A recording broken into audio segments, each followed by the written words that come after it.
Whenever January 1st comes around, it's always fun to check out what new laws have just gone into effect. It's a good way of finding out what people in government have been doing instead of working for a living or minding their own business like decent, normal human beings.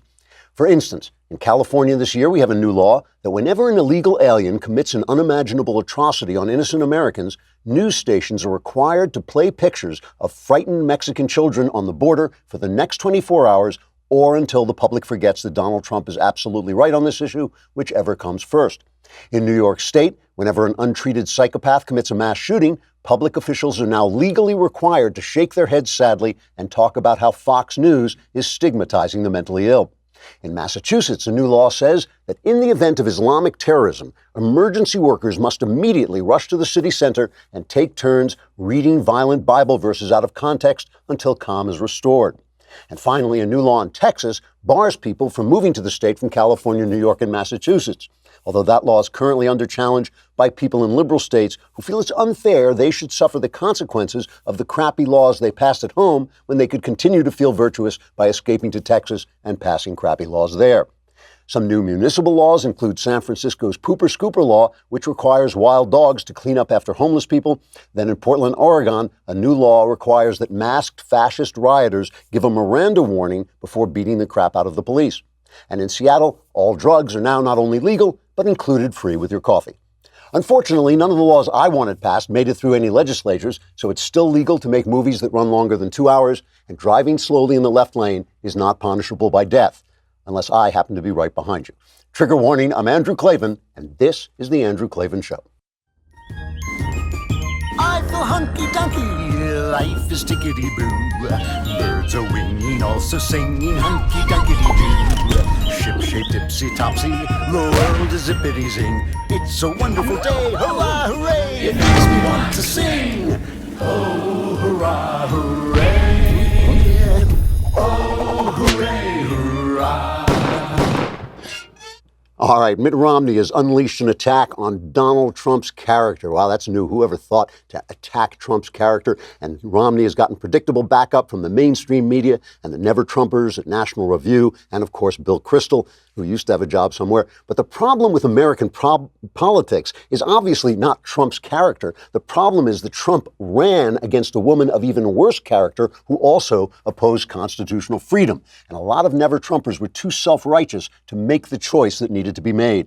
A presidential election where the only choices were Trump and Hillary may well represent a failure of the American system. But why is it no one ever asks himself how his actions or his politics or his philosophy may have contributed to that failure? It's always some other guy's fault. So let's take a look at Mitt and what he and the Republicans and maybe even we conservatives might be doing wrong. But first, we got to talk about ring security. Ring security is so important. Listen, I think about security all the time. I'm living in LA where, there's always crime. Anywhere you are, you're open to crime. But Ring's mission is to make your neighborhood safer. Today, over 1 million people use this amazing Ring video doorbell to help protect their homes. It's incredibly cool. You can see anywhere you are. You can look on your phone and see who's outside your door. Ring knows home security begins at the front door, but it doesn't end there. So now they extend the same level of security to the rest of your home with a Ring floodlight cam. That's also very cool. The people walk in, the floodlights go on, light them up, so they're exposed. And just like Ring's amazing doorbell, the floodlight cam is a motion-activated camera floodlight that connects right to your phone with HD video and two-way audio that lets you know the moment anyone steps on your property. You can save up to $150 off a Ring of Security kit when you go to ring.com/Klavan. Ring.com/Klavan. That's ring.com/Klavan. You should try this. If anybody tries to get into your home, you press the button, you say, how do you spell Klavan? It's Klavan. There's no E's, although that may not be the first question you want to ask someone who's trying to break into your home. By the way, while I'm reminding you, this is the year that Another Kingdom comes out as a novel. If you enjoyed the podcast, you'll love the novel. In March, it's coming out, but you can already go on Amazon and pre-order it. Do that very thing. And go on, look up Klavan. You know how to spell it, and get Another Kingdom.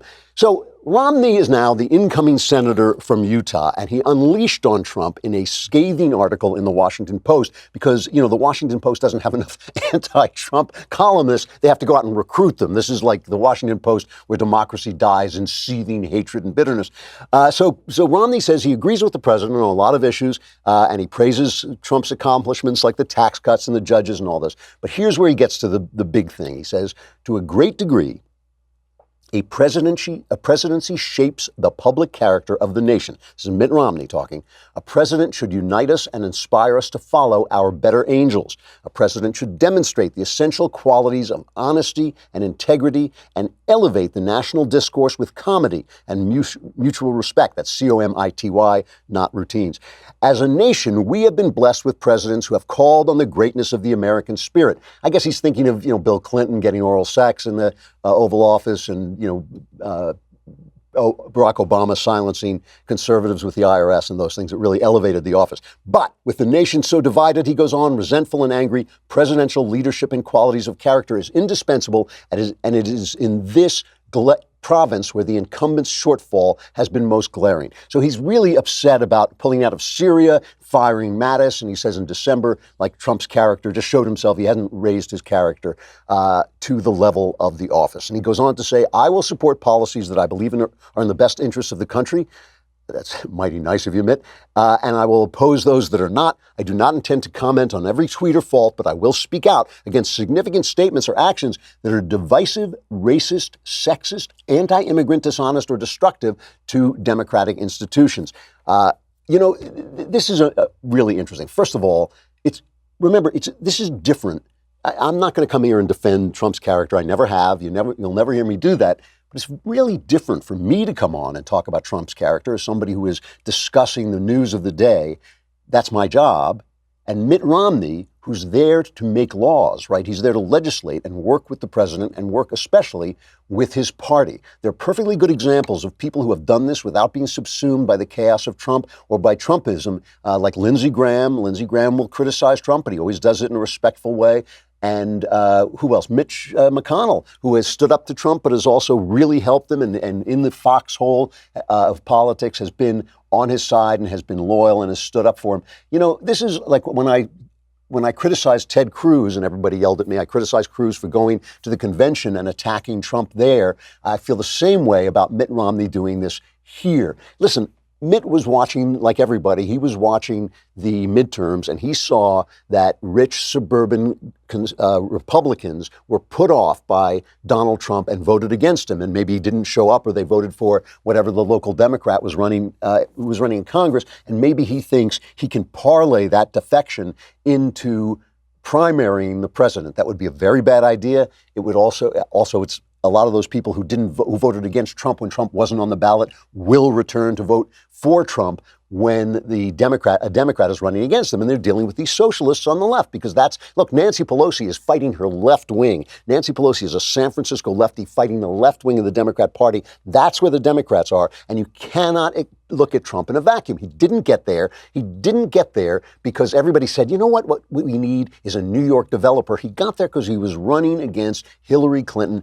a career criminal who had lied to prosecutors, stonewall prosecutors, tormented women who tried to attack her husband, and who despised the American people. So Romney goes on, and I don't mean to just run Romney down because I think Romney has lived a good life and he's a good guy in a lot of ways. But remember, we're dealing with a Republican Party that with our last president, George W. Bush, gave us a huge bump in entitlement spending and wars everywhere, which are not conservative ideas. So George W. Bush definitely had better character than Trump, but Trump has done a lot more conservative things. And Romney, Trump once said that he choked like a dog against Obama. I think there's truth to that. I think he was afraid to take Obama on. He destroyed him in that first debate, if you'll remember, and then he let him get away in the second debate. So now Romney is just being disingenuous here. Let's remember this, right? Romney asked for Trump's endorsement. First he applied for the job of Secretary of State, so he wanted to work for the administration. He then asked Trump for his endorsement in Utah. And then when he ran in Utah, he didn't run against Trump. He didn't say, I'm running because somebody has to stand up for Trump. And suddenly he's coming in and he takes this attack. He puts this attack out on him. Let's play the one about cut 3. This is what he told Jake Tapper about what he said. With regards to the shutdown, I'll be with Republicans on that front, which is, I think it's important for us to secure the border. At the same time, what I did in my op-ed was not just talk about the president and my relationship with him and how we'll work together, but also I laid out my perspectives and priorities on a very broad basis on everything from trade to China to our allies around the world, immigration and so forth. So I think it's important as you begin a new job to describe exactly what you hope to accomplish, and that's what I did. I feel it's disingenuous and even a little bit sleazy, because when you attack a man's character, you can't say, well, it's really about policy. It's all, I'll agree where I can agree and disagree. You can't say, you're a lowlife, but I like your suit. You're a lowlife, but I like your judges. You attack the man's character, you're going after his character. And this is what the Never Trumpers have been doing. Bill Kristol, Jonah Goldberg, whom I love both personally and as a writer, but he did it over the Christmas holidays. We get it. We get who Trump is. We all know who Trump is. You're not telling us anything new. The question is, how did we get an election where Trump was running against Hillary Clinton, who was a worse choice? And by the way, why didn't you show up for that election? Why didn't you vote for the better choice in that election instead of deserting and saying, oh, I'm just too good. I'm too self-righteous. I'm too perfect to make the choice that needs to be made. That's on you. Look, reality is reality. That was the choice we have. Let's listen to Trump's response. He was having a meeting and it just evolved into a kind of Trump stream of consciousness. But this is what he said about Mitt. I just hope he's going to be a team player. And if he's a team player, that'll be great. I will say this.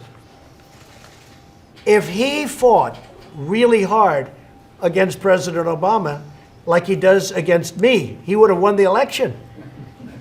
Does that make sense to you? If he fought the way he fights me, I'm telling you, he would have won the election.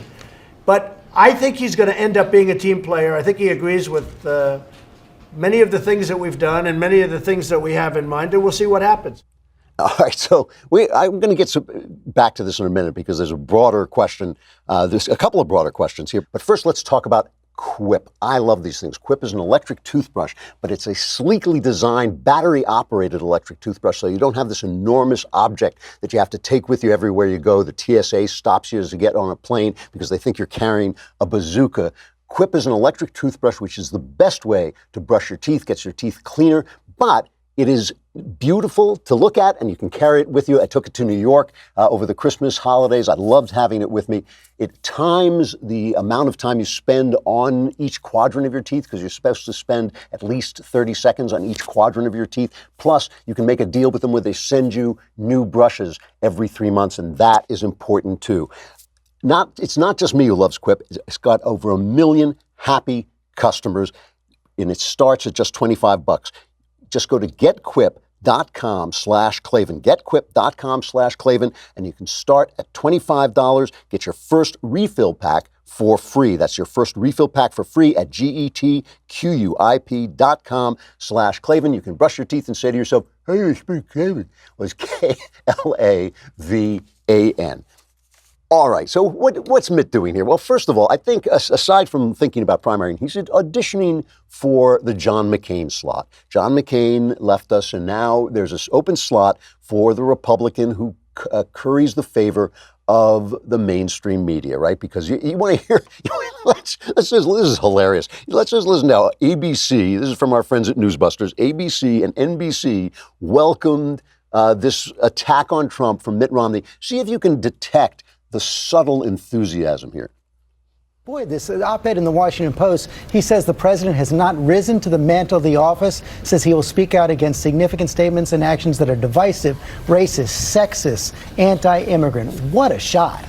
It is a scathing editor. I can't think of anything like it from an incoming freshman senator. That said, he was the Republican nominee for president, but it is not just a declaration of purpose by Mitt Romney, as you pointed out there, saying in this op-ed that on balance, the president's conduct over the past couple of years, particularly his actions this month, is evidence the president has not risen to the mantle of the office, and then going on to criticize the president's performance. But he is also essentially declaring that he, for other Republicans, will be the cover. He'll have their back for those who privately Many have said the same thing, but haven't uttered a word of criticism of the president. Mitt Romney says, follow me. He's got this blistering new op-ed taking on the president's character.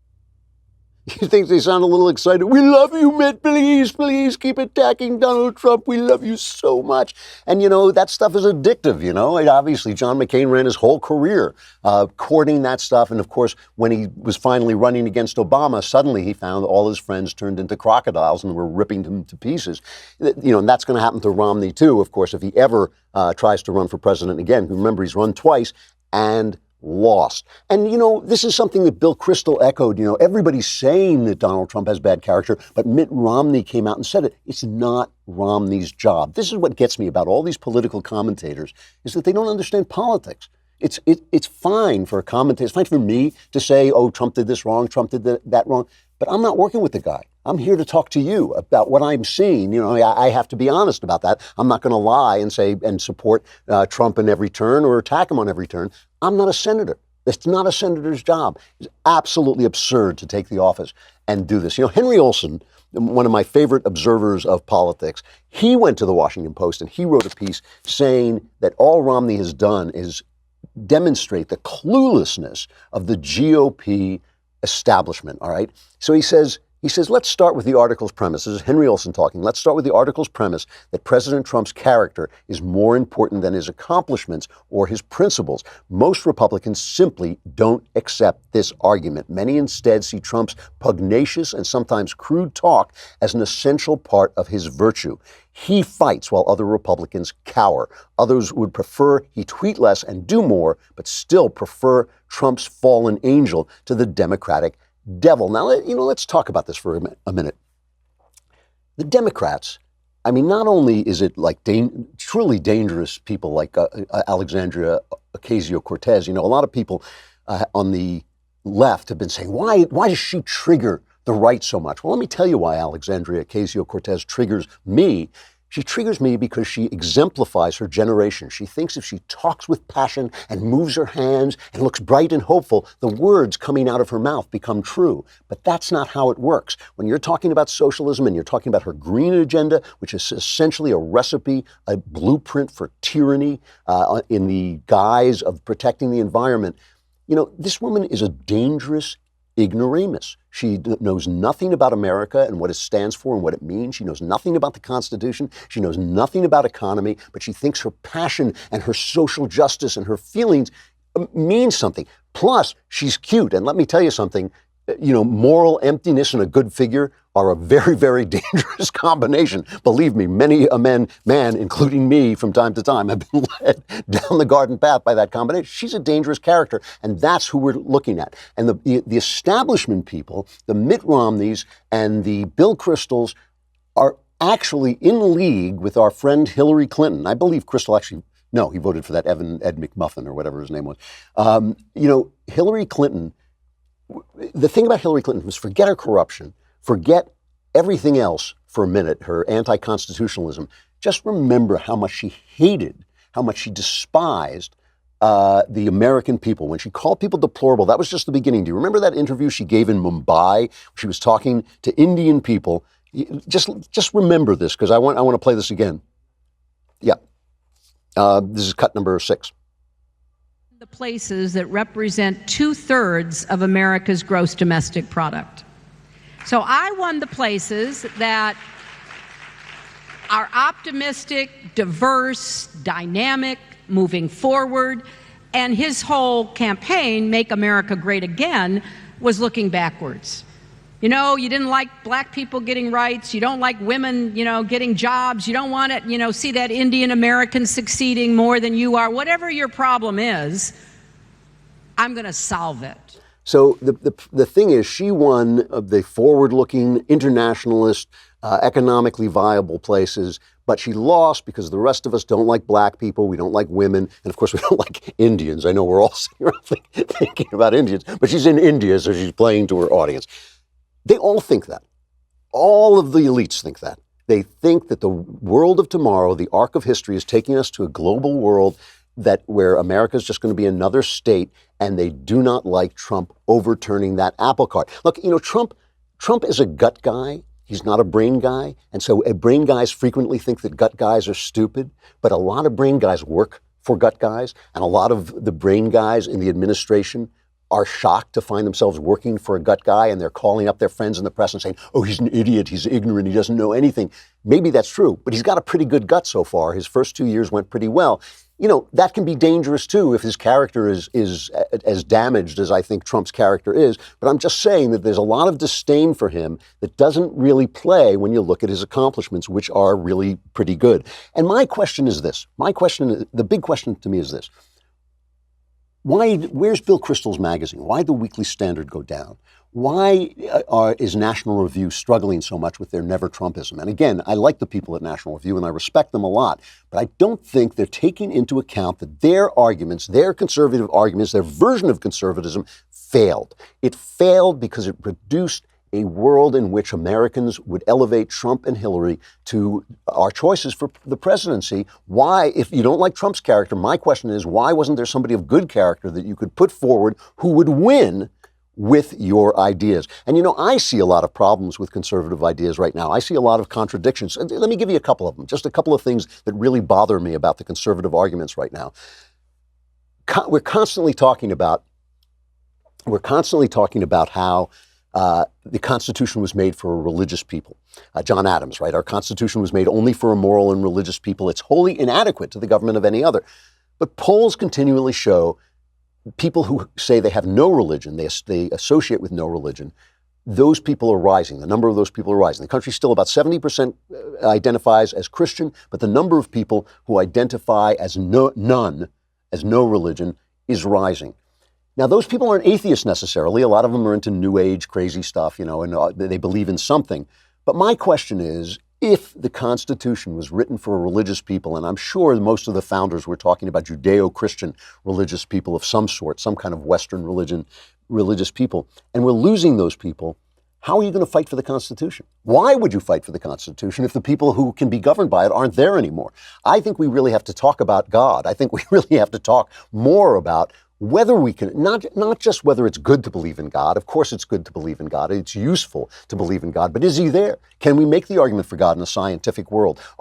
Is this assumption that we're hearing more and more from the Steven Pinkers of the world and the Jonathan Haidts of the world saying to us, you know, God, you can't really believe in that in new science. Is that true? Does it have any reason behind it whatsoever? Why? That's something we should be talking about, because why would we sell the Constitution, which is written for religious people, to a increasingly non-religious people?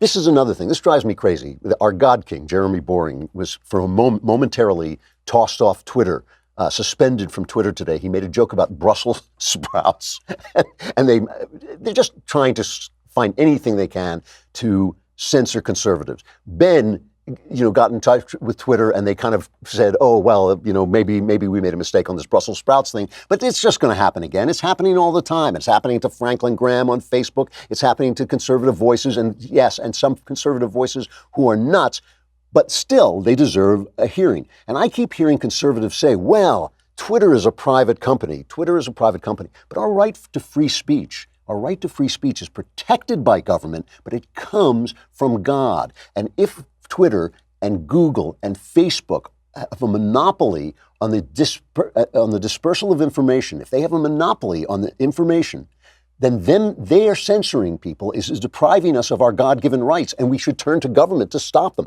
They should be forced to live up to the standards that were set by the fact that they are platforms and not publishers. The fact that they're platforms mean we can't sue them when we get slandered there, but it also means they can't censor us. And they are censoring us, and they're pretending they're not, but they are, and we should fight back against them, even using the government if we have to. Our arguments have to make sense. Our arguments have to make sense in order for us to win. And finally, you know, I mean, the economy,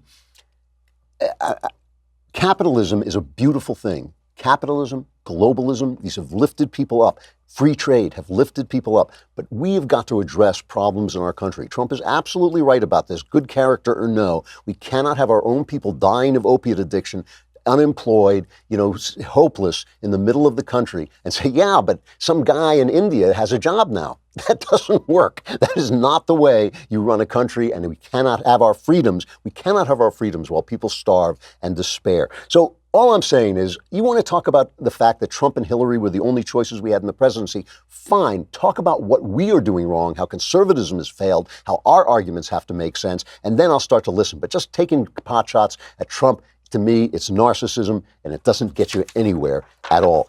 Hey, today we have the backstage. Don't miss our next episode of Daily Wire Backstage. Lots of people will be there. Some guy named Ben Shapiro, Michael Knowles. We may let him in. And of course, the Daily Wire God King, Jeremy Boring. He may not be welcome on Twitter, but we love him. And I'll be there too to ring in the new year and talk about how the left is going to try and ruin everything. And as always, the lovely and talented Elisha Krauss will class up the joint and take your questions as they roll in. Only Daily Wire subscribers get to ask the question, so make sure to subscribe today. It's a lousy $10 a month, $100 for the year, and you get to be in the mailbag, and you get the Leftist Tears tumbler, and you get we'll come to your house and dance on your table. We'll do anything to entertain you to get you to subscribe. We have a guest today, Scott Atlas. He's a senior fellow at Stanford University's Hoover Institution and a member of Hoover Institution's working group on healthcare policy, which is absolutely going to be one of the biggest issues in the next election. He investigates the impact of government and the private sector on access, quality, pricing, and innovation in healthcare.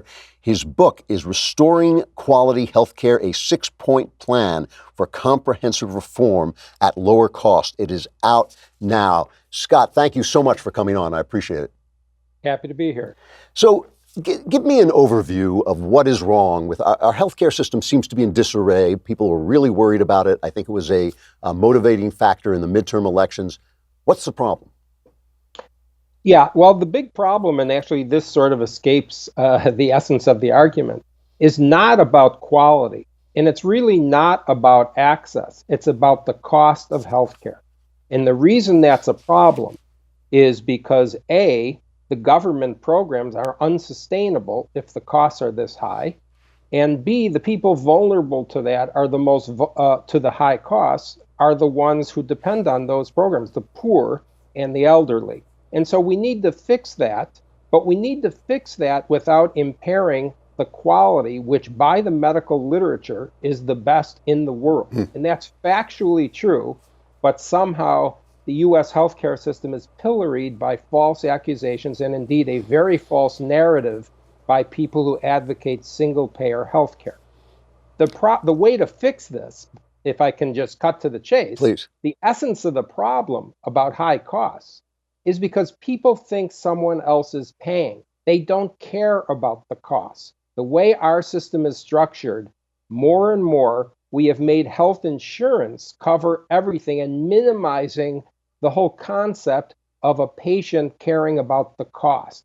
If someone else is paying, no one even asks what it costs. As opposed to every other good or service, people use healthcare and not only don't know what it costs, but they never even ask. They get the bills after they use the good. So insurance, I mean, this happens with cars too. If your car is insured, the price of fixing it immediately goes up because they know that you think you're not going to pay it out of pocket. Should insurance be limited? Should it be limited what we can insure? Is that the way to solve that problem? Well, the way to solve the problem is to put patients in a position where they care about the price and are rewarded for paying less.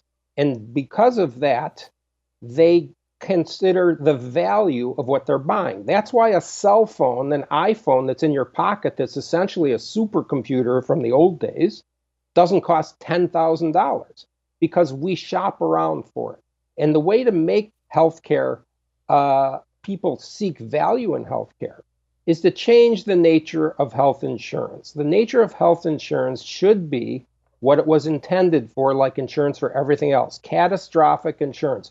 Unexpected, significant expenses, not routine use, not things that cost $100. And so when you get rid of all these mandates, most of which were doubled down on by Obamacare, where they minimize the cost out of pocket. And in fact, they gave you subsidies to buy bloated health insurance.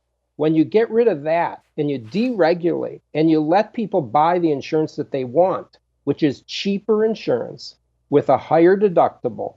And most healthcare episodes are not big, catastrophic, multi-$1,000 expenditures. Most healthcare is outpatient, scheduled, non-emergency, and most healthcare is relatively small cost.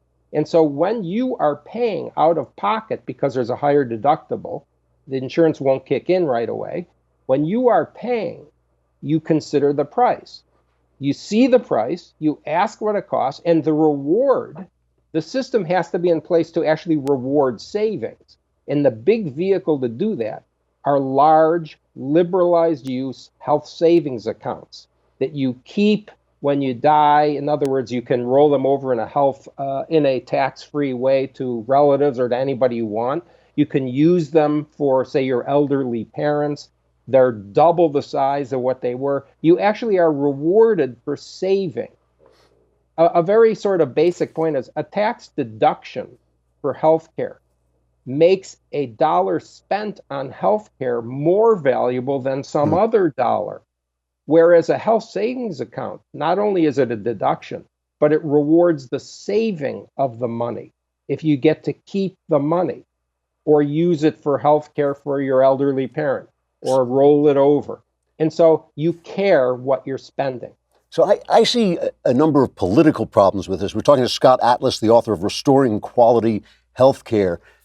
For instance, I hear people saying, and I sometimes hear the President of the United States echoing them, there shouldn't be a mandate. You shouldn't be forced to buy health care, but at the same time, we need to cover pre-existing conditions. When you cover pre-existing conditions, you're no longer talking about insurance. You're talking about government health care, it seems to me. Is there some argument that would win through to people on a subject like that? Well, I think the argument has to be made. The argument has to be articulated. And I would say just off the bat, the Republicans, the conservatives, have done a very poor job of articulating the problems with single-payer healthcare and the positives of their vision of healthcare. It's a little bit complicated, but it's really not that complicated. Here's the issue. You can't just say we cover pre-existing conditions no matter what, if you mean that you buy insurance for the same price even after you get sick. And that's what Obamacare does. Right. Because then you're only going to buy insurance after you're sick, and you'd be foolish to buy insurance while you're not sick. Therefore, the only people who are insured are heavy users of the health insurance. And therefore, the whole concept, that it's unsustainable. The health insurance itself, it goes bankrupt.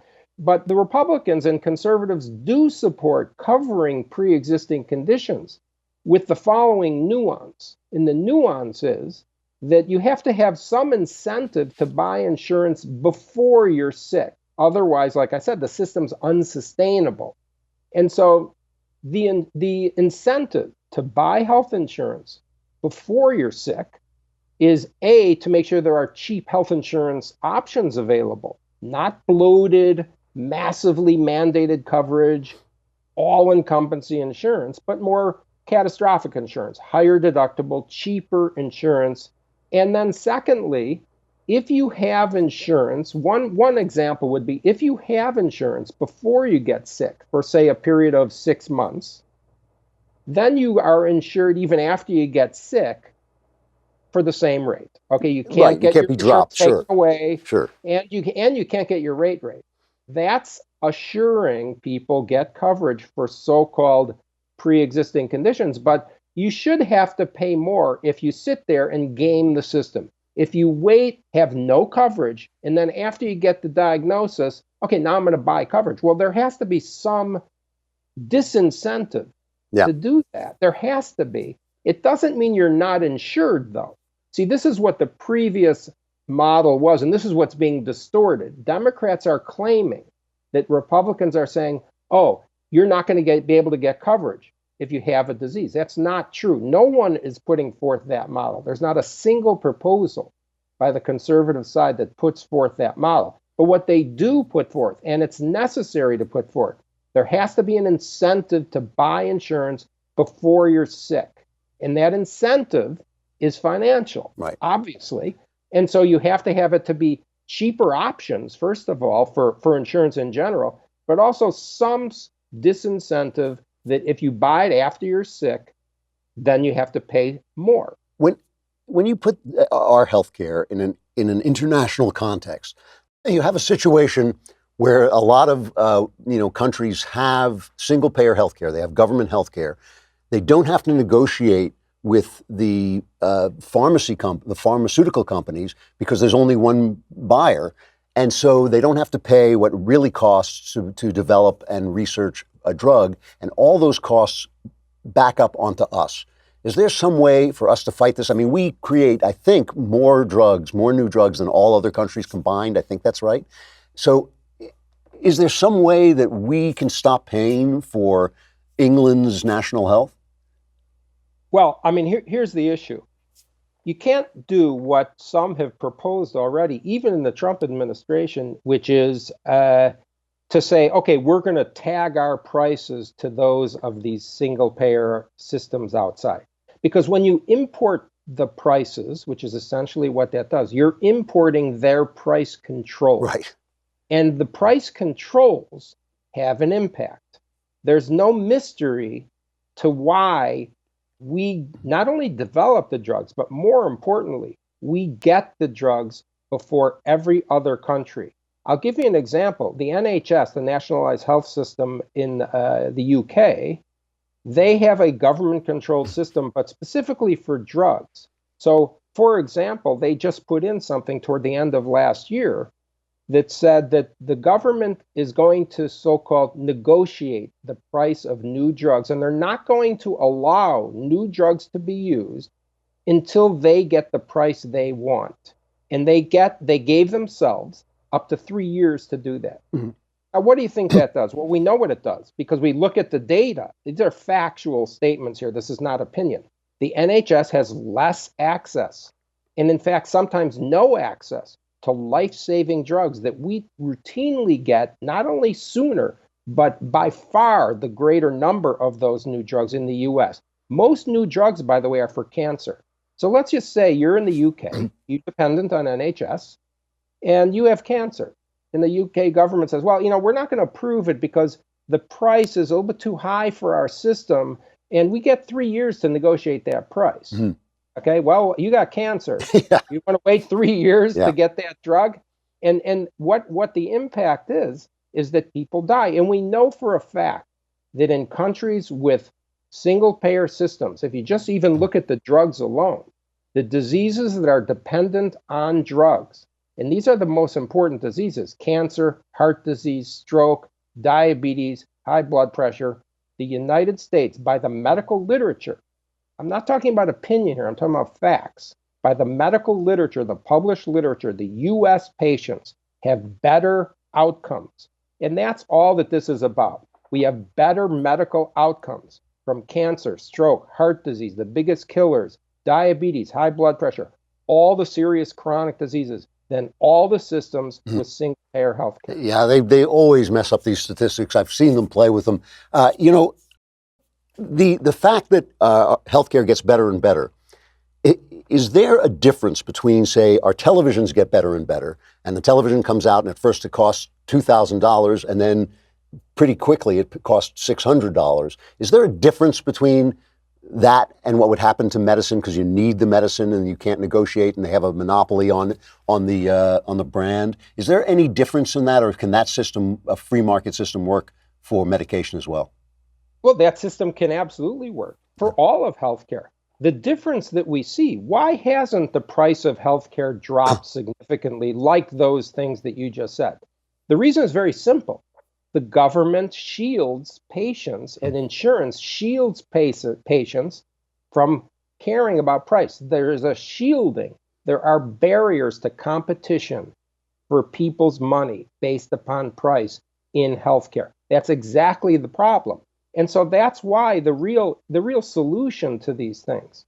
And remember, the arguments are fallacious that say, oh, you can't shop for healthcare from the back of an ambulance. Well, that's true, except 5% of medical expenditures are emergency.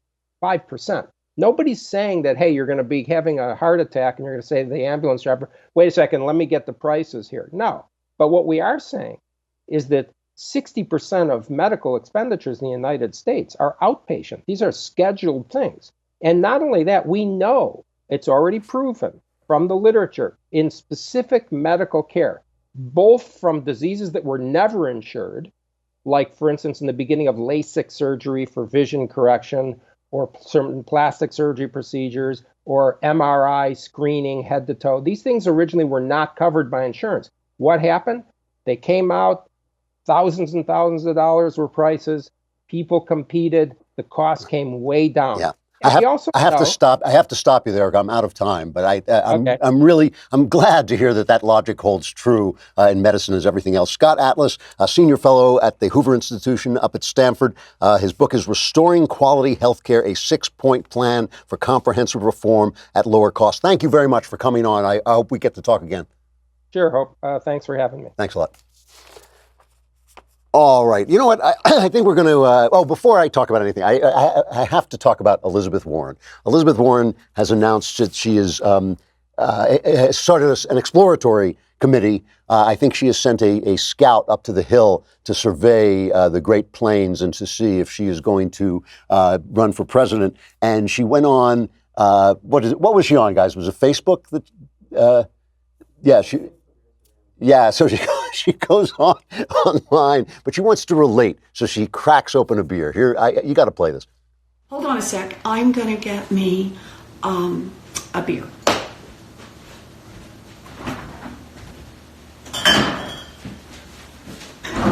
Hey, Glover, my husband Bruce is now in here.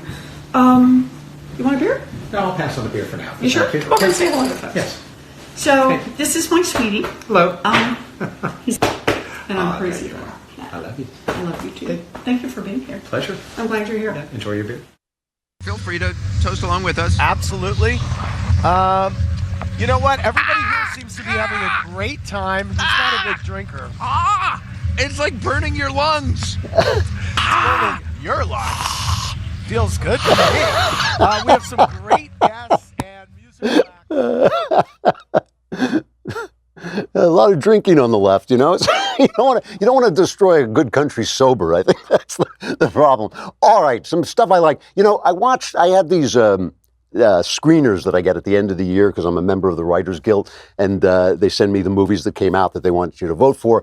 And so I watched a couple over the holidays. I watched 2 movies, neither of which I'm going to terribly recommend. The better of them, of the 2, is Green Book, which was with Viggo Mortensen, great actor, and Tony Vallelonga, also a great actor. He was in that Midnight or whatever it was called. Is that Moonlight? He was in Moonlight. Also a terrific actor. And Vallelonga plays this Don Shirley. I'm sorry, I got the wrong guy. Tony Vallelonga is the character Viggo Mortensen plays. The actor is Mahershala Ali. He was the guy from Moonlight, and he plays Don Shirley. And Don Shirley was a pianist, classically trained pianist, who played jazz and kind of American standards. And he goes on this is based on a true story. He goes on a tour of the Deep South during segregation days, and he hires this bouncer, essentially, played by Viggo Mortensen, to drive him around. And the Green Book is the book that supplies places where Negroes, as they were called then, could safely go in the Deep South. And it's the story of the friendship that develops between these 2 men. And of course, it's getting attacked by the left because the left has lost all joy in life and has nothing to do but attack movies. But it's getting attacked because it has a white guy who is helpful to a black guy. You know, they hate the idea that sometimes white people were saviors to black people. In this, they just become, I found, very equal friends. There are some funny scenes where Viggo Mortensen introduces this kind of snooty black piano player to fried chicken. You know, he says, "You got to eat fried chicken. You're a black guy."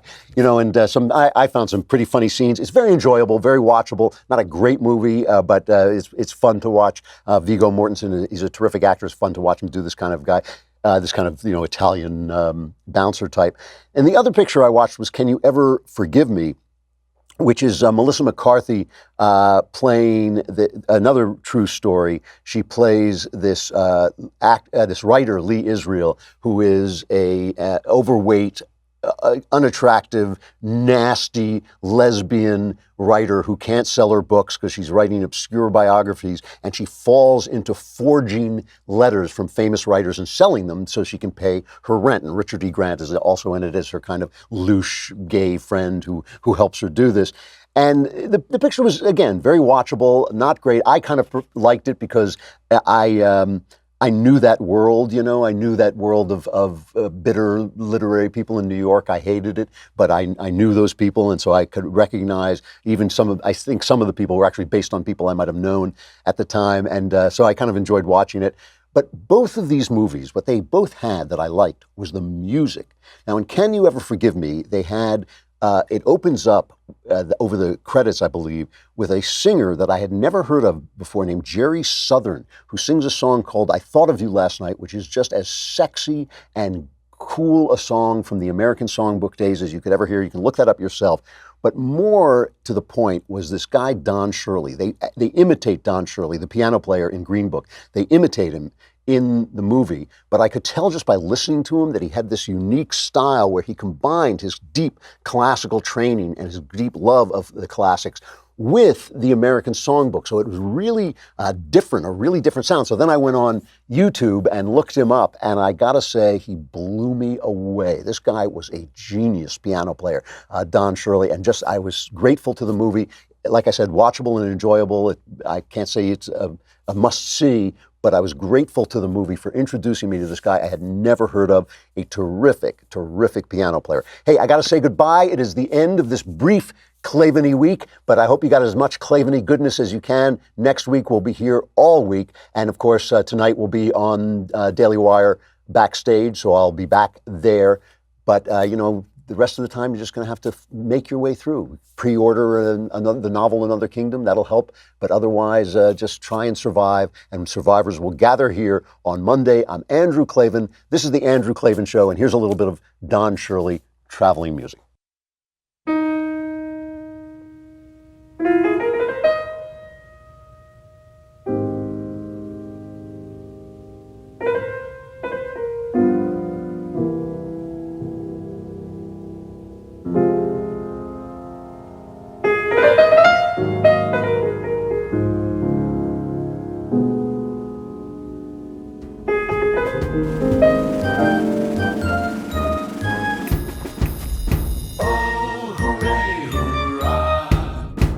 The Andrew Klavan Show is produced by Robert Sterling. Executive producer, Jeremy Boring. Senior producer, Jonathan Hay. Our supervising producer is Mathis Glover. Technical producer, Austin Stevens. Edited by Alex Zingaro. Audio is mixed by Mike Cormina. Hair and makeup is by Jesua Alvera. And our animations are by Cynthia Angulo and Jacob Jackson. The Andrew Klavan Show is a Daily Wire Forward Publishing production. Copyright Forward Publishing 2018.